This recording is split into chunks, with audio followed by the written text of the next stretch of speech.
Now, when they're curled up on your lap, they look very cute and cuddly, but a recent report has suggested that your cat could actually be plotting to kill you.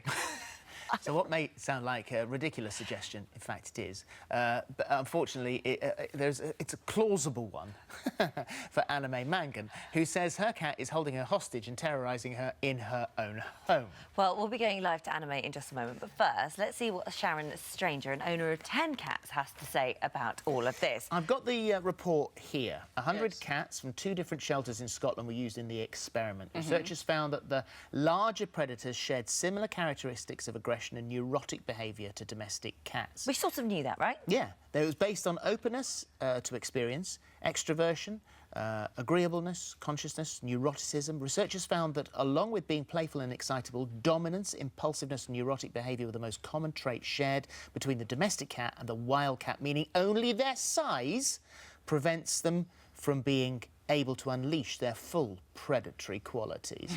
And that's the thing, really, isn't it? It's size, because if an ant was as big as a bus, then we'd be in trouble. And if a spider was as big, you'd be in Harry Potter territory. But no, it's the whole report is totally exaggerated. You're looking at animals in a zoo, big cats in a zoo. You're looking at small cats in a rescue centre. All these animals are out of their natural environment. They're in a naturally stressful situation to them. And actually, you say that having a cat, having a pet, if a cat sits on your lap and purrs, it's actually one of the most relaxing and wonderful experiences. It's actually known, the sound is known to be one of the most healing sounds in the universe. The actual vibration of a cat's purr is healing. How many cats have you got now? Scientifically. 10, and a dog and a husband. And your cats, they're catered for in every way, aren't they? Yes, they are. How do you look after them? What do they get? They get love, food. Got a summer house? I've got a summer house out the back where I work for a cat rescue centre in Down, Kent. I take some of the overflow cats if there's no room for them. I particularly like the older cats, over 10 years old. And you said that you get out of them what you put in. If you give a cat a lot of love and attention, then it's the product of you, really. It's all a matter of energy. If you give a cat love, if you give it understanding, if you give it patience, they reward you. We get cats in our rescue which come in very nervous, very scared, and with love and patience over a period you can transform them into cats that are very accepting of humans. So what do you say to people who are not cat people, who say a cat is incredibly selfish? It will come in, it will love you because it needs something, and then once it's got what it wanted, whether it was a stroke, whether it was a bit of food, then it will be off again. It sounds like a lot of humans.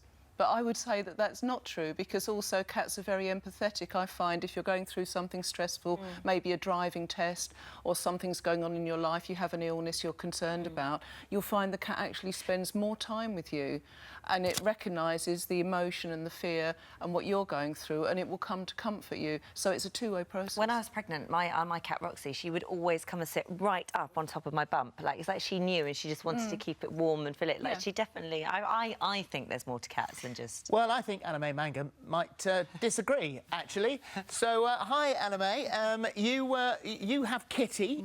Not that necessarily that you want Kitty. How did Kitty come into your life?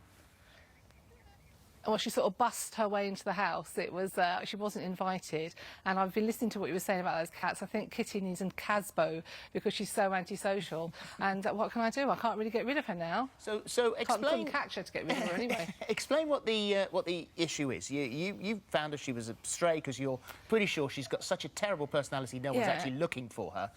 But when she came in, she's just like the Victor Meldrew of cats. She made herself at home. Not exactly. I mean, she sort of tore up the place a bit, terrorised us all and the dog. But we're suckers, and she's probably very smart and knows that. So we fed her, we've insured her, we are trying to look after her, but she's just really difficult. She's like a really stroppy, horrible teenager. And you said that feeding is the key. I mean, if you don't feed her, she behaves incredibly badly. Tell me of the things she's done in the past. No, actually, Holly, even when we do feed her, she behaves badly. But, I mean, what are we going to do? We can't not feed her. That would be cruel. And we try to be nice to her. She's got a lovely bed area. She comes in when it's cold.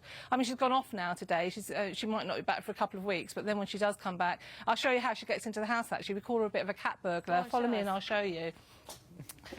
So how she gets in when she's been away for a while is that she scales this wall and comes up to the top light there that you can see and goes over and sort of slams slams down onto the bedroom floor, which wakes us up. And one night she actually got up onto the bed then and did a pee on my feet when she arrived to let me know she was there. So she's very, very, very badly behaved. She's attacked you, and hasn't she? We flee her. Let me show you. These are the gloves that I use when I want to handle her and flee her. You know, the stuff that you put on the back of her neck to make sure that she's flea-free. We have to glove up because she's so, I suppose, just stroppy, and she growls a lot as well. She's got a really nasty growl. Your husband is 6'2", and if it comes to de-fleeing the cat, then he'll make the approach, do it really, really quickly, and then run away. Yeah. Yeah, it's a bit like the outfits that people wore for the Ebola crisis. That's what he approaches the cat with. So why do you let her in? Oh, you can't not. She's Well, a cat. As I say, she's busting her way in, and I wouldn't leave her out in the cold. I wouldn't not feed her. I mean, she's been coming in and out now for the best part of 10 years. What am I going to do? I mean, and as I say, we couldn't catch her. She's the sort of cat that you take one step towards her, she takes two away. So how are we ever going to get her?